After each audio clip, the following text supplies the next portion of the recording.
Humans have walked the earth for hundreds of thousands of years. In that time, we have built empires, invented languages, and traded almost everything you can imagine. Salt, shells, cattle, giant stone wheels, and even digital code that has no physical form at all. But out of every single object humanity has ever touched or traded, only one has been universally accepted as the ultimate symbol of wealth across every civilization on every continent. That object is a soft, yellow metal that we dig out of the ground. It doesn't rust. It doesn't feed a hungry family. It doesn't pay dividends. And yet, for 5,000 years, kings have killed for it. Explorers have crossed uncharted oceans for it. And central banks hide it in fortified underground vaults. The question is, why? Why, in a world of artificial intelligence and digital currencies, does a shiny rock from the ground still dictate the fate of nations? To answer that, we have to travel back to a time before money existed, before the stock market, and before the very concept of an economy. Long before gold was money, it was magic. Imagine being an ancient Egyptian standing on the banks of the Nile. You find a nugget of gold glinting in the riverbed. It looks exactly like the sun, the most powerful god in the sky.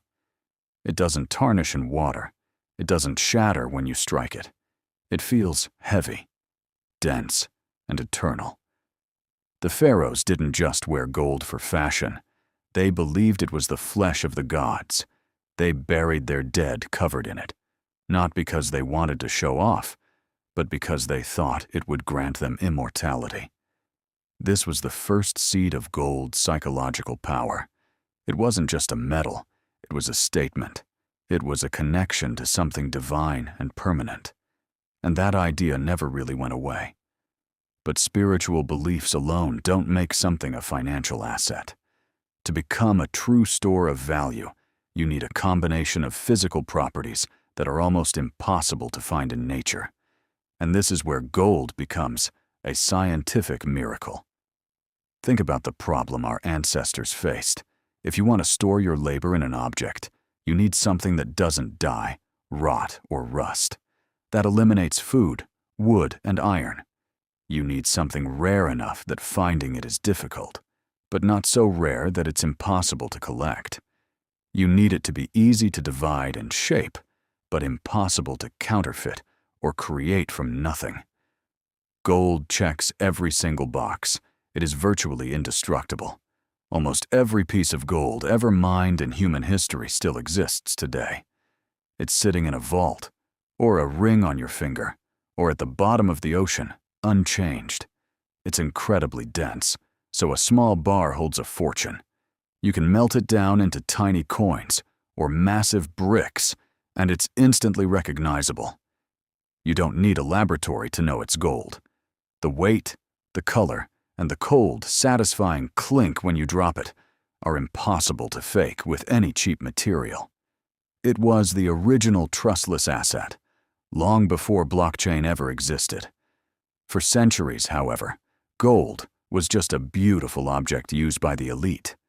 The massive leap happened when it transformed from a symbol of power into the engine of global trade. Around 600 BC in the Kingdom of Lydia, what is now modern-day Turkey, something revolutionary happened. A river called the Pactolus was rich with natural electrum, a mix of gold and silver. The Lydian king, Alyattes, ordered this metal to be melted down and stamped with a lion's head. These were the first official gold coins.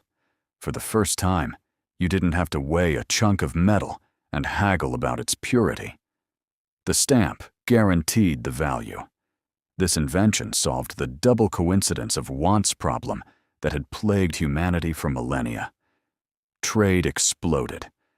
The Roman Empire later perfected this system with the aureus coin, funding legions and building aqueducts with the reliability of gold. The world had found its universal language of value, and it worked perfectly for 2,000 years. Fast forward to the modern era.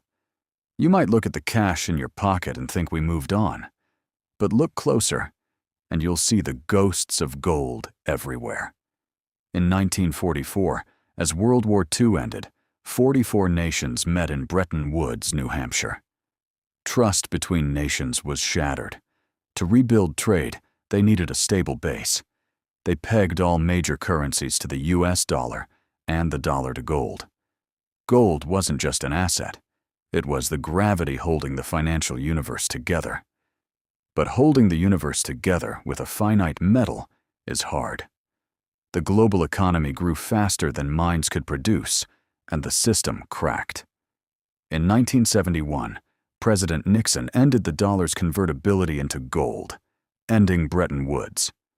For the first time, no major currency was backed by gold. Economists predicted gold would become a primitive relic, as Keynes once called it. They were wrong. After the dollar was cut loose, the price of gold exploded.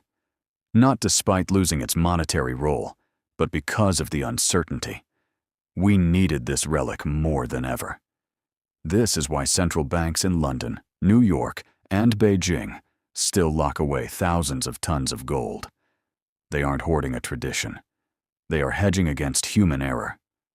Politicians can print money endlessly. They did it in 2008, in 2020, and they will do it again. But gold cannot be printed. No central bank can flood the market with gold to win an election or bail out bad debt. It is a silent anchor on reckless governments. When panic hits, when inflation rises, and paper currency evaporates, everyone runs back to the same yellow metal. It's a financial panic room. It doesn't generate wealth, but it preserves it while everything else burns. Now, the honest modern critique. In a digital world, is gold still valuable or just a nostalgic myth? Critics say gold is dead weight. Warren Buffett noted that an ounce of gold just sits there. It produces no earnings. It costs money to store, guard, and insure. Over the last decade, the S&P 500 has vastly outperformed gold. Crypto fans call it boomer rock and claim Bitcoin is the superior digital gold. But this misses the point. You don't buy gold to get rich quick.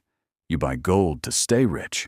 You buy it like fire insurance, not because you know your house will burn, but because if the worst happens, you don't want to be left with nothing. Gold is the only asset with zero counterparty risk. A stock relies on a CEO not failing. A bond relies on a government not defaulting. Cash relies on a central bank not wrecking the currency. Gold relies on physics. Atoms don't know what a recession is. They just sit there, glowing, dense, and eternal. So, why has gold always been so valuable? Because for 5,000 years, we have built empires and watched them fall.